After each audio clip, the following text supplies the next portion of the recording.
अच्छा सुनो, तुम मुझसे इसी तरह बात करते रहोगे ना?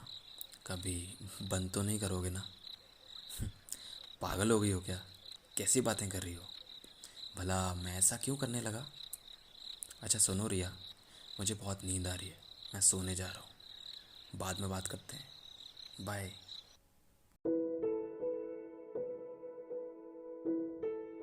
वेल, ये कहानी है रिया और निशांत की। रिया, हमेशा खुश रहने वाली रिया, किताबों से बात करने वाली रिया। वही निशांत, थोड़ा सा बेपरवाह और अपने आप में मस्त रहने वाला लड़का था। इत्तेफाकन ये दोनों मिले, दोस्ती हुई और बाद में प्यार हो गया।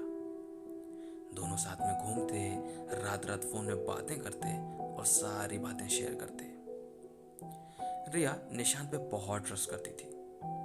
ये फीलिंग्स उसके लिए नहीं थी। उसे इतना स्पेशल कभी किसी ने फील नहीं कराया था। पर निशांत के इससे पहले भी ब्रेकअप्स हो चुके थे और वो इस रिलेशनशिप को भी हमेशा की तरह सीरियस नहीं ले रहा था। हालांकि वो ऐसा शो रिया के सामने कभी नहीं करता था। शुरू शुरू में सब कुछ अच्छा चल रहा था, कोई टेंशन नहीं थी। वो साथ घूमते, मुस्कुराते, साथ फिल्म जाते और घंटों कैफेटेरिया में समय बिताते। रिया इन सब बातों से बहुत खुश थी। उसकी लाइफ में सब कुछ अच्छा चल रहा था। उसे बहुत अच्छा लगने लगा था। साथ ही वह अपने सेकेंड ईयर की प्रिपरेशन भी कर रही थी। वहीं निशांत के पापा का होटल्स का बिजनेस था। उसका कुछ खासा मन पढ़ाई में नहीं लगता था। उसके डैड भी यही चाहते थे कि वो जल्द से जल्द उनका बिजनेस ज्वाइन कर ले, इसलिए वो अक्सर उसे होटल्स बुलाया करते। निशांत को धीरे धीरे ड्रिंक करने की आदत हो चली थी और इसी आदत के चलते वो अपने घर में लड़ पड़ता था और इन्हीं आदतों के चलते उसे घर में लाइक भी नहीं किया जाता था। वो अपनी सारी बातें रिया से शेयर किया करता और रिया भी उसे हमेशा समझाने की कोशिश किया करती कि ये सब आदतें छोड़ दे। पर निशांत कभी कभी रिया पर भी गुस्सा दिखा दिया करता था। समय बीतता गया और उसकी आदतें बिगड़ती चली गई। अब वो रिया को छोड़ और भी लड़कियों से बातें करने लगा था। साथ ही वो रिया को रिस्पॉन्ड करना भी उसने कम कर दिया था। रिया उनकी इस हरकतों से परेशान हो चली थी। उसे समझ नहीं आ रहा था कि वो क्या करे। उसने निशांत के इस रूड बिहेवियर को पहले कभी नहीं देखा था। उसे बिलीव नहीं हो रहा था कि निशांत ऐसा भी कुछ उसके साथ कभी कर सकता है।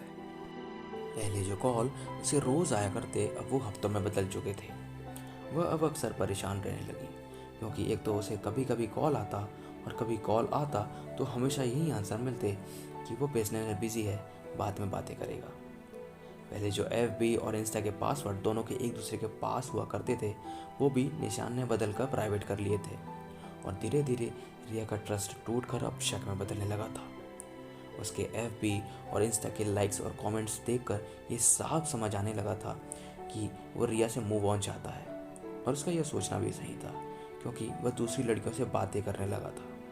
बट स्टिल रिया से एक बार मिलकर सारी बातें क्लियर करना चाहती थी। उसने निशांत को मैसेज किया, need to talk, can we meet somewhere. पर निशांत, जो उसका मैसेज सीन करना छोड़ चुका था, उसने रिप्लाई किया, नो। रिया ने उसने कॉल करने की कोशिश की, पर उसने कॉल कट कर दिया। रिया को समझ नहीं आ रहा था कि आखिर क्या चल रहा है। उसने उससे दोस्त से बात करने की कोशिश की, पर बात नहीं बनी। फाइनली उसने डिसाइड किया कि वो उसके होटल जाकर फेस टू फेस बात करेगी। वो गुस्सों में आग बबूला होकर गाड़ी स्टार्ट कर चल पड़ी। मीनवाइल वो उसे कंटिन्यूसली कॉल करती रही, पर उसने कॉल पिक नहीं किया। निशांत कोई एक्सपेक्ट नहीं था कि वो उसके होटल पहुंच जाएगी और इसी बीच रिया उसके होटल पहुंच गई। सिक्योरिटी गार्ड ने उसे रोकने की कोशिश की, पर वह सीधे निशांत के केबिन के डोर के सामने जाके खड़ी हो गई और डोर की कांच में से उसने कुछ ऐसा देखा जो उसे झकझोरने वाला था। उसके पैरों तले जमी खिसक गई थी।